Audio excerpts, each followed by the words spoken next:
Hello বন্ধুরা, তোমরা নিশ্চয়ই ভাবছো যে আমরা সকাল সকাল উঠে কোথায় গিয়েছিলাম। বলেছিলাম যে পুরোটাই সারপ্রাইজ। তো এখন ফিরে এসেছি। এই যে আমরা সোদপুর থেকে ট্রেনে উঠেছি, ট্রেনে উঠে যাচ্ছি নৈহাটির দিকে। তো নৈহাটি স্টেশনে নামার জন্য তো নৈহাটিতে গেছি। নৈহাটিতে বড়মা মন্দিরে পুজো দেওয়ার অনেক দিন ধরেই ইচ্ছে ছিল। তো ওই জন্য আমি সকালবেলা আজকে কোনো কিছু মানে পুরোটাই সারপ্রাইজ ছিল, বাড়িতেও কাউকে কিছু বলিনি। তো নেমে এই যে নৈহাটি স্টেশন থেকে টোটোয় করে যাচ্ছি পুজো দেওয়ার জন্য। তো সবাই তখনই বলছে যে ভিড় নেই, বেশি ভিড় একদমই কম আছে। এই যে ডালা হাতে নিয়ে মন্দিরের সামনে দাঁড়িয়ে, এটা তখনও পুজো দেওয়া হয়নি। তো এখান দিয়ে পুজো দেওয়ার জন্য এখান থেকে ঢুকতে হয়। 8টা থেকে পুজো দেওয়া শুরু হয়।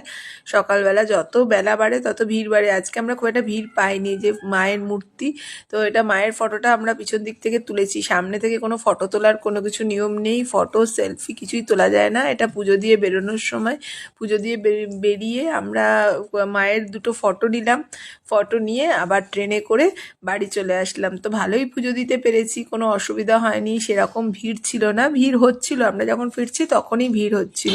তো এটা আমরা যখন নৈহাটি স্টেশনের দিকে আসছিলাম টোটোয় উঠবো বলে।